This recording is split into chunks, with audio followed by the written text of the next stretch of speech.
This show is part of the Head Stuff Podcast Network.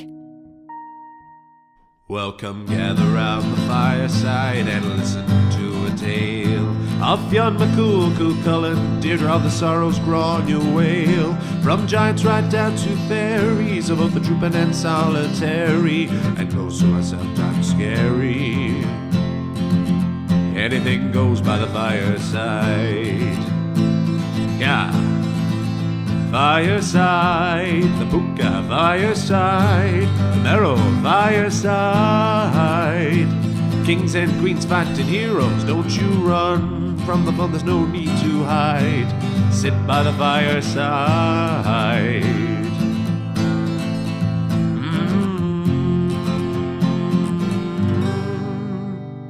Fireside.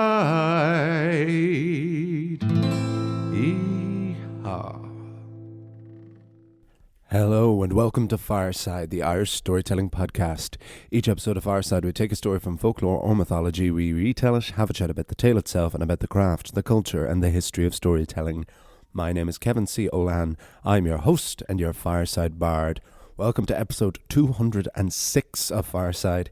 Today on the Irish Storytelling Podcast, we have a brief departure as we enter the mighty world of Greek mythology with a tale of seasons, of harvests, of kidnapping, and the potential of love. This is the tale of Persephone and the Chariot. But before we get down to that, a very big warm welcome to any new and indeed returning listeners. If this is your first episode, this is a kind of a different kind of episode to what we would normally do here on the podcast. But you're more than welcome to listen to it, and if you enjoy it, head right back through the years, all the way back to episode 1 over 4 years ago, and see the journey of Fireside we've been building thus far. And if you're a returning listener, as always, thank you so much for your continued support. There are a lot of ways you can support this podcast. You can support it, first of all, by following me over on Instagram at FiresideBard. That's the best place to message me or get in touch with me. If you're not on social media, you can email me at thefiresidebard@gmail.com for any questions, queries, thoughts, comments, any of that kind of crack. If you want to support the podcast more directly, you can buy my book, Garden Sea and Neo-Mythophone, my poetry collection, which is available in paperback from the Headstuff website or in Kindle version from Amazon. All the links are in the description below, and we can ship that anywhere around the world. And if you want to support the podcast directly as well, you can join Headstuff Plus at headstuffpodcast.com for as little as €5 a month, although you can pay more if you want, and you can gain access to bonus material, not just for Fireside, but for all of the podcasts on the Headstuff Podcast Network. And I have one more announcement to make as well that I'm finally able to announce, which is that I am doing a new live show. I'm writing a piece at the moment called A Bard is a Failed Poet, about the bardic and poetic traditions of ancient Ireland and how they inform and can tell us what they can tell us about being a storyteller, a poet, and being a bard today. And I'm doing a work-in-progress performance of it at the Seen and Heard Festival in Smock Alley on the 21st and 22nd of February at 6:45 p.m. I'm just doing a little 20-minute presentation of it, but it's a piece I'm very excited about. There's a huge amount of mythology and folklore, as well as poetry, and kind of how to marry all the worlds of the things that I love between folklore, storytelling, and poetry. And it will all feature heavily in there, and anyone who is interested and around, those dates once again are the 21st and 22nd of February at Smock Alley at 6:45 p.m. each night. Tickets are available from the Smock Alley website, and the link will be in the description below. I'm delighted to be able to announce that there, because I haven't done a live gig of this nature, of an originally written piece in Dublin, in a long time, certainly not before COVID. So I'm very much looking forward to. There'll be some pieces from Garden Sea in the performance and some kind of context to them, and just kind of tracing a journey through, as I say, the bardic and poetic traditions of Ireland. And I'm very excited for it. I'm very excited to be working with one of my best friends and oldest collaborators, Thomas Emmett, as a producer. And it will just be very interesting just to try out ideas for something and see if this has the potential to be a full-length show. So I'm very much looking forward to that. So tickets are available in the link below. I must apologise as well. This episode is coming out a couple of days late because I am currently on the road still. I'm on tour around the USA. I am currently in Oxford, Mississippi. I am actually sitting in the orchestra pit of the University of Mississippi's theatres. So I'm in the catacombs. I feel like the Phantom of the Opera, sitting in the catacombs. This is definitely going down as one of the more unusual places that I've recorded. But the reason the episode is coming out a couple of days late is because we travel around by tour bus. So as well as our schedule, there is very, very precious little private space. And so there hasn't been the facility to record in the last couple of days, but I'm delighted to have found this little nook now to get the episode out. And the episode, what an episode it is, because was a real challenge, and this was something I was so hesitant to do, despite wanting to do it kind of since the start of this podcast, because as I've spoken about many times, the Greek mythology was my very first love in terms of the worlds of folklore and mythology. It was Greek mythology that led me on to Irish mythology and led me on to starting this podcast.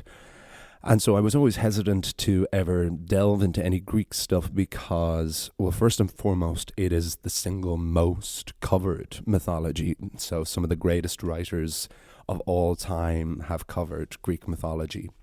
And so there seemed precious little that I could bring to the table. But when I decided to enter this new form of Fireside, where I would alternate between a myth and a folk tale and then another world tale, it felt like I had a sense of freedom to not feel like I had to cover all of Greek mythology, but just to dip a toe into it and pick a story or two to cover. And if I had to pick any one story, some might be who are familiar with this tale might have said, why the tale of Persephone? And I think the reason for that, without giving too much away, is one of my favorite things about Greek mythology particularly is they have so many stories about why things happen in the natural world. Mythological stories for why things happen, like why do clouds gather in the sky? What is thunder and lightning? What is rain? What are the seasons? Why do the oceans rise and fall? Where did flowers come from? Where did certain animals come from? The Greeks had incredible stories that were written down by the greatest poets and storytellers and have been protected for thousands of years. And so the tale of Persephone is one of those tales. It features a cast of characters, and some of them only really feature in this tale, or this is one of their bigger tales. And I will give a little bit of context to it throughout the story, and we will chat more about it afterwards, of course. But let's dive right in. This is the tale of Persephone and the Chariot on Fireside.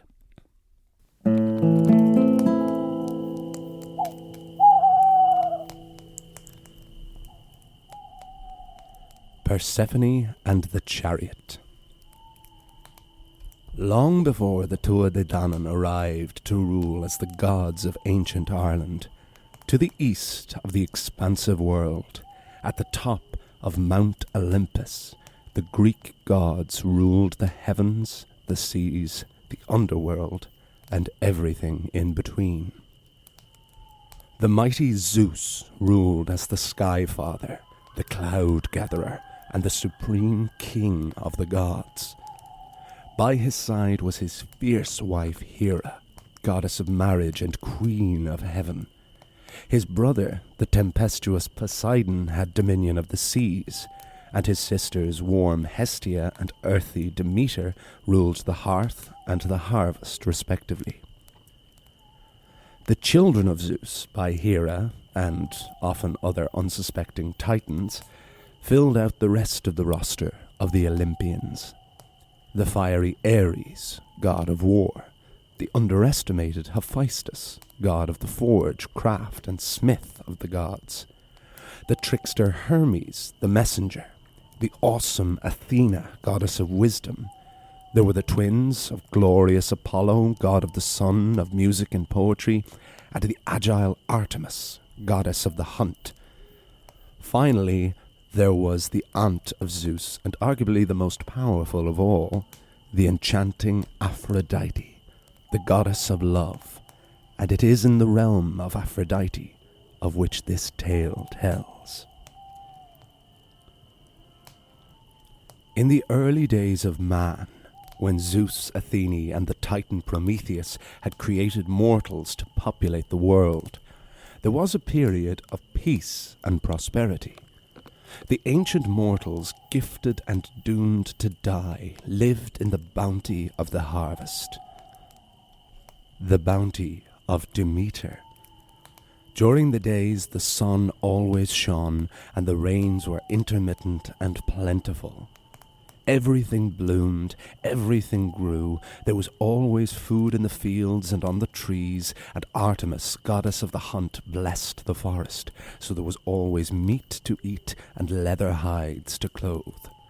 The world lived in eternal summer. And the greatest symbol of this period of peace was Kore, Persephone, the daughter of Zeus by his sister Demeter. Everywhere Persephone went, flowers bloomed, and to see her in the world made Demeter give the world more of a harvest than they could ever know what to do with. Persephone became the most desirable maiden on Olympus, and many of the unmarried gods sought her hand. Apollo and Hermes both had their eyes on her, but Demeter resisted. The overprotective mother knew of the deceitful, capricious nature of the male gods, and endeavored to protect Persephone from them.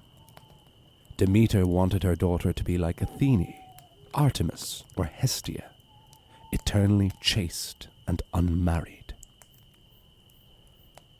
One day, Persephone and a band of protectors were out playing in the forest. Persephone was gathering flowers and drifted just out of her guardian's sight. The moment she was shrouded from view, the young girl saw a plant she had never seen before. 6 distinct leaves around a trumpet-like bell.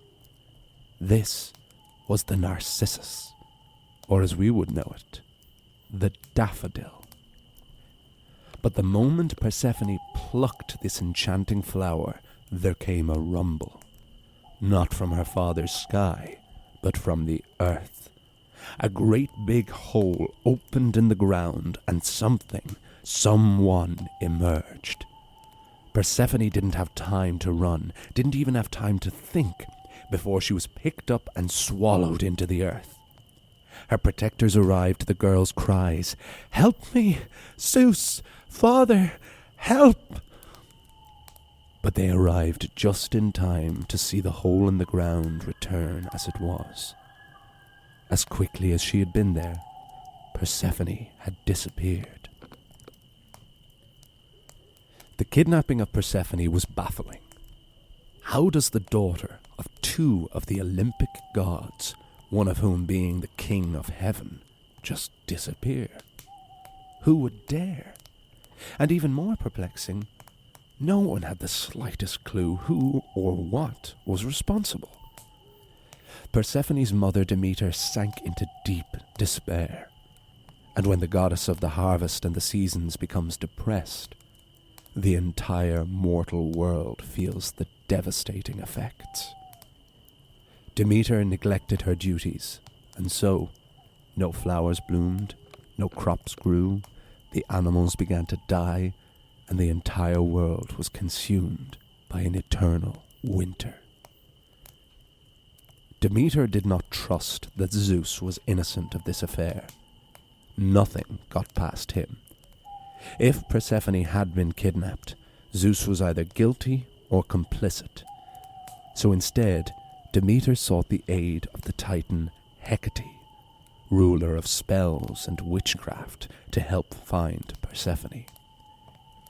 Hecate scoured the forests, the seas, and skies. Everyone was questioned. Poseidon, Ares, Apollo, Hermes, and even Zeus. But no matter how hard anyone searched or questioned, not one sign of Persephone could be found.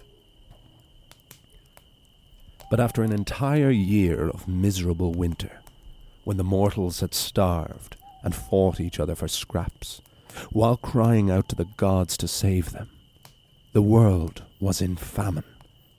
And it was not Demeter or Hecate or even Zeus who would change things, but Helios, Helios was the god of the sun, the very personification of the sun itself. He had taken over the reins of the chariot which brought about the morning from shining Apollo himself. Helios was growing tired of having to drag the sun up and over a dying world every day. It took the fun out of being the bringer of light if there was nothing living for light to shine down on. So Helios went to Demeter and said, "I know who took Persephone." Demeter's relief and gratitude were trumped by a fury at Helios not having come forward in the first place. "All of Olympus scours the earth for my daughter, and you don't think to say a word." "Nobody asked me," said Helios. "But now I grow weary of the barren earth and starved, screaming mortals. Also, just because I know where Persephone is, does not mean you're any closer to getting her back. What if I told you she was down below?" "What do you mean?" "Well, obviously I don't mean she's died, what with her being immortal and all, but she might as well be." Demeter had lost the little patience she didn't have. "If you want to remain immortal and ever pull that sun chariot again, you will tell me what happened."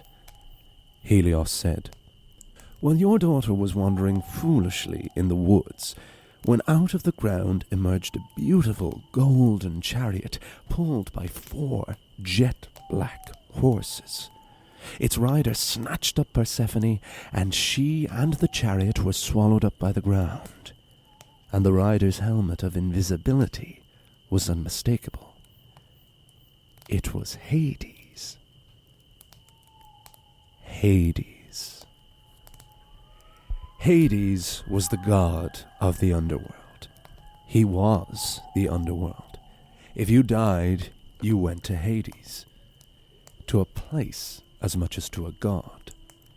When Zeus had conquered his father Kronos and all the other titans and had claimed supreme lordship of heaven, he gathered his 2 troublesome brothers, Hades and Poseidon, and presented them with 2 closed fists. In both fists were gemstones, one blue and one black. Whoever picked the hand containing the blue stone became the lord of the seas. The winner of the black stone would rule the dead. While Hades was initially disappointed with his acquisition of the underworld, he grew to love his job once mortals were created. Because mortals died. And so suddenly, with a lot more business, Hades had a lot more fear, respect, and power. But despite being the brother of the King of Heaven, Hades was not one of the 12 Olympians. He lived down below. So the king of the mine was lonely and lustful. Still suspicious of his involvement, Demeter ordered Zeus to get off his cloud and go way down Hades town, way down under the ground. He marched past Chiron, the ferryman of the river Styx, past the 3-headed hound of hell Cerberus, and to the very throne room of the dead. "Where is she?" growled Zeus. "I don't know how they do things up on Olympus, but down here there are a lot of people. So I'm going to have to ask you to be more specific." "Don't do this, Hades. You know who I mean." "Am I to understand you mean my wife?" "Your..." Zeus couldn't finish the sentence. "Your what?" "My wife. Persephone and I are married. I love her, and she is my queen." "You dare to kidnap and marry my daughter without asking the permission of the king of the gods, your king?" "You're not my king. You're my brother. My youngest brother, if I had not been swallowed by our father, which I saved you from. And yes, I am eternally grateful for that. And then you gave me this job, the rule over the dead. And this is a real job. This is a hard job, that takes a huge amount of effort. Being the lord of sandcastles or flowers or harps is all well and good, but everyone dies, and I am the only one with the responsibility. And don't get me wrong, I enjoy the work, but I have also never asked for anything in return. I've always loved Persephone, and the last thing I was going to do was let her fall into the clutches of Hermes or Apollo. Hades, said Zeus, the mortal world is in ruin. The mortals are dead and dying. Demeter will not let a single living thing bloom as long as Persephone is in the underworld. You cannot possibly be so selfish to want the death of all living things. Well, as I am the lord of the dead, that actually sounds quite appealing.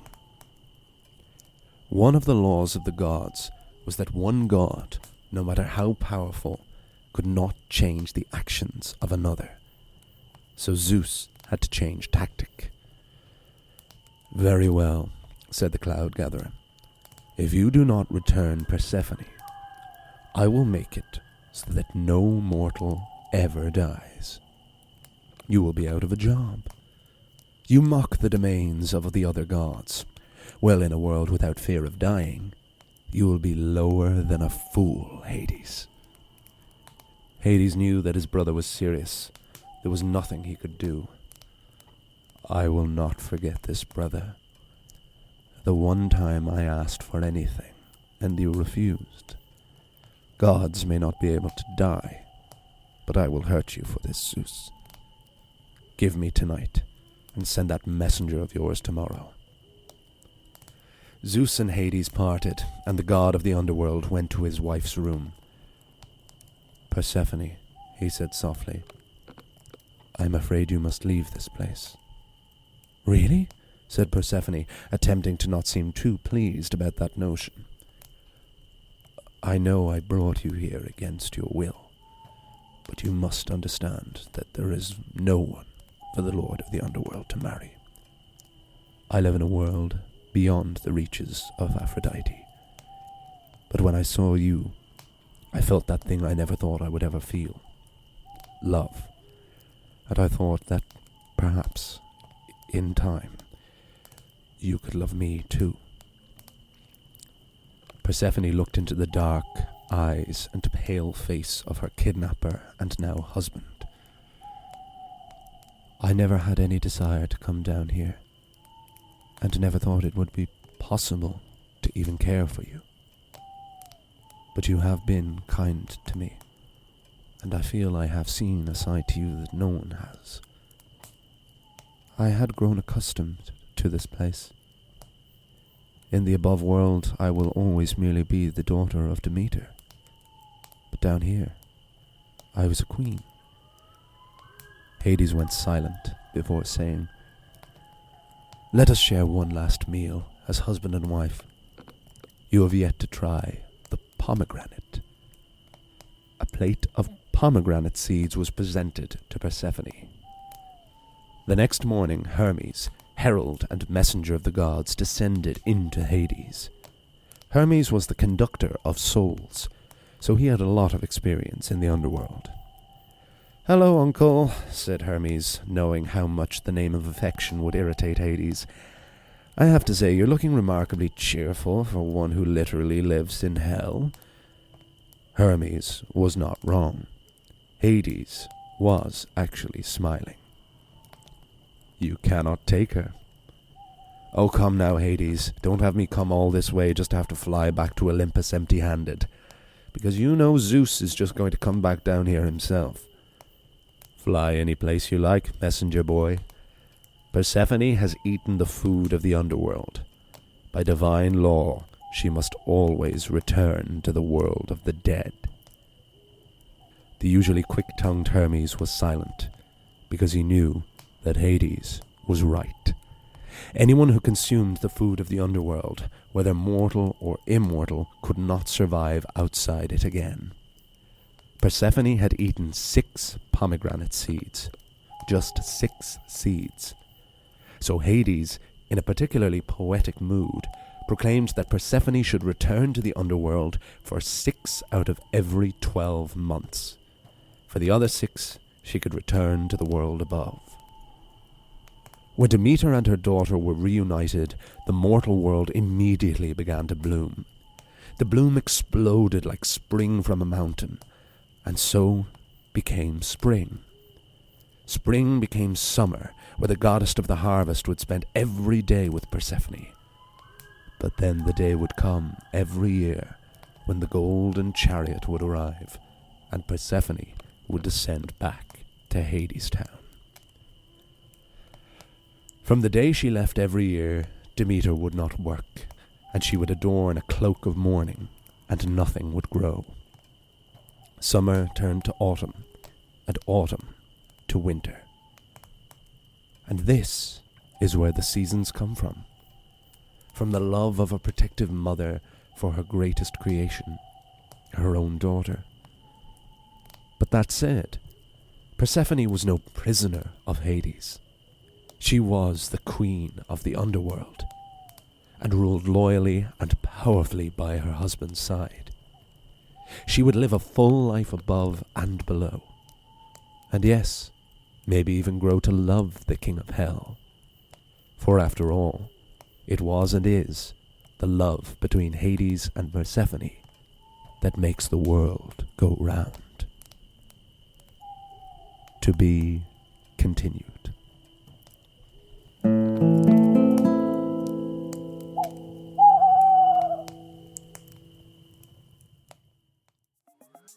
Fad Camp is a comedy podcast about the ridiculousness of fad diets and diet culture, hosted by me, Grace Mulvey. And me, Connor Dowling. If you have a body of any kind, chances are you've crossed paths with at least one of the bizarre diet trends we cover in our show. And between me and Connor, we have done nearly every fad diet there is. Juice cleansing, fasting, the potato diet, which is actually a real diet, by the way, and we don't recommend it. So join us as we try to make sense of the madness that is diet culture. Find Fad Camp everywhere you get your podcasts, and make sure to follow us on Instagram and Twitter at Fad Camp Podcast. And there we have the incredible tale of Hades and Persephone on the chariot on Fireside. And I hope you all enjoyed it. I tend not to know, in terms of the listenership, folks who listen to this, how much other mythology people know. So this would be one of the more famous Greek myths. So I'd be very interested to see what people do know this, and what people may be listening to this for the first time. Because of course my main priority for sharing stories like this, sharing any of these stories, is that they're shared to people who can then share them on again, or that people do further reading on these or further listening to other things. That's the kind of goal, and that's the glory of it. But yeah, this is a story I kind of always remember from being young. This was one that any time I re-listened to or reread any new interpretations of the Greek myths, most recently naturally Stephen Fry's Mythos and Heroes and Troy, which I've talked about a good bit, which are incredible. But going back to Robert Graves' incredible adaptation of the Greek myths, and everything in between, from like kids' versions of it that I had small, I always remembered the story of Persephone whenever it came up, and never needed to be reminded of the players or the beats or the characters. And now my current obsession, which I don't know how much I've talked about on the podcast, is Hades Town, which is a musical on Broadway, for those who don't know, which is centered around the Orpheus and Eurydice myth, but also of the myth of Hades and Persephone, presenting these two love stories, these two very different love stories between Orpheus and Eurydice and Hades and Persephone. But it's Hades and Persephone in later marriage, because the other big Hades tale and other big Persephone tale is the myth of Orpheus. And the myth of Orpheus is one other Greek tale that I would absolutely love to do on this podcast. But I could not do that without having first done the story of Hades and Persephone. And this is a very potent and very controversial tale, like many, many tales in Greek mythology, because you have a young girl being kidnapped against her will and carried down into the underworld and forced into marriage. And I was very interested that in some version, in the Robert Graves version of this, I'll put the links to I base this mainly between the Robert Graves version and the Stephen Fry version, and just then my own memory and interpretation. But in the Graves version, it supposes that Zeus was either completely responsible or that he was complicit, that there was no other way, that he didn't know his daughter was being kidnapped, and that he was just let Hades do it. And the other side of it is that Hades may have kidnapped Persephone precisely because he knew that Demeter would not work, and that it would increase the amount of death in the world and increase his business if he kidnapped Persephone. So there's those two sides of it. And then, of course, there's Persephone's own agency within the story herself. Is this a case of Stockholm Syndrome? Is she a prisoner of Hades from the moment she enters the underworld to every time she has to return each year? Or does she become the queen of the underworld? Does she come to accept her role? And is it possible for her to love Hades? Because naturally one of the most interesting things about Hades, and in how he's portrayed in the media, is Hades is always portrayed as a rather devilish, very villainous figure. And depending on how you view this story, he could be the absolute villain in it as well. But just because Hades' domain is gloomy and he rules over the dead and he is the lord of the underworld, that doesn't inherently mean that Hades is malicious or malevolent, because he is just like any of them. He is just a guy. He is just a god who has wants and needs and has failings and trappings and faults as well as strengths. And here we have Hades, an example of Hades' lust and his resentment of the above world, and ultimately, to his mind, his desire for love and desire for a queen. And I really enjoyed kind of putting a bit more flesh into Hades when he's so often portrayed as quite two-dimensional. And that definitely comes hugely. I mean, there are, naturally I said, the Robert Graves version and the Stephen Fry version are the two versions of this story that I was looking at mostly. But there's no doubt that Hadestown has hugely influenced my idea of Hades, particularly as a character.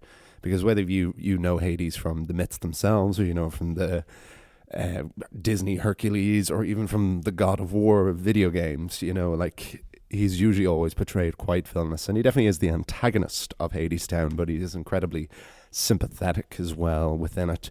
I'd be very interested if any of these listeners had indeed watched or listened to Hadestown and have noticed I had a couple of lyrical references within there, most notably to give Anais Mitchell her dues, the absolute creative genius behind Hadestown, that it was the love of Hades and Persephone that made the world go round. I always loved that. And that's the other two sides to it. Like, you can view the story in both those ways. You can view the seasons as the story of a mother and daughter, or you can view the seasons as a husband and wife. Both are the same thing, but it's the different lenses and ways that you view. But how do you view this story, and what versions have you heard of it? I'm always interested in hearing from every one of you, and especially with a story that's can be as open to interpretation as this is, as a lot of the Greek stuff is, that has aspects of cruelty and violence inherently within it, from a cruel and violent world and a cruel and violent system of gods. And just because there's cruel and violent does not make it not interesting and compelling and interesting to talk about. So let me know what you think about this. And if this is a story you grew up with, if you heard a very different version of it, or if this is something you would like to hear more of, because I would certainly like to do a little bit more of the Greeks, certainly, as I said, Orpheus, because I kind of dove right in here. You know, I didn't do the battle for Olympus, you know, I didn't talk about the Titans or Gaia and Ouranos or Chaos or anything like that. I just kind of dove right in and just said, okay, here's our 12 gods. And what is wonderful about the Greek mythology as well is that even though this was a story about Persephone and Hades, and to a lesser extent Zeus and Demeter, we get appearances from a lot of them. You know, we get Hermes in there, we get references, we get a couple of references to Artemis and to Apollo, and just even like the river Styx and Chiron and Cerberus. It is such a vastly and densely populated world that is so wonderful to spend time in. But with that, I will wrap things up. So I hope you enjoyed this episode. I'm going to go now. we have a show to perform in a couple of hours. As I said, we're in the University of Mississippi, where I found out that Barack Obama had his first presidential debate today. There was a little plaque outside, so it was pretty cool.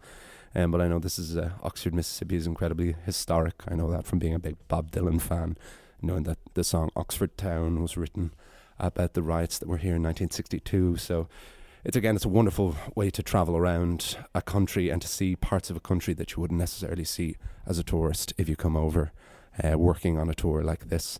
So I'm having a great time. And as always, please do let me know if anyone is around in the states of Idaho, Wisconsin, Indiana, Wyoming, a couple more places still. We'll be here for another couple of weeks, and it'd be great to see some people at any of the shows if the world of musicals and musical theatre will be your thing. If not, I will return to you next week. Next week we will have another Irish myth. We will have the Tawn Bow Nera. We have the mythology of Nera, which actually is a sound tale. It is quite a spooky Halloween-esque tale that will continue our look at the other Tawn Bow stories. Otherwise, follow me over on Instagram at Fireside Bard. Email me at thefiresidebard@gmail.com. Buy my book, Garden Sea, in Kindle or paperback version. Support the podcast at Headstuff Plus. All the links are in the description below. Buy tickets to A Bard is a Failed Poet, my new show, my work in progress of a new theatre piece at the 21st and 22nd of February at 6:45 p.m. at Smock Alley Theatre, Dublin. Tickets are available in the link below as well. I will see you all. You will hear me all next time. And remember, wherever you are and wherever you go, you can always join me by the fireside.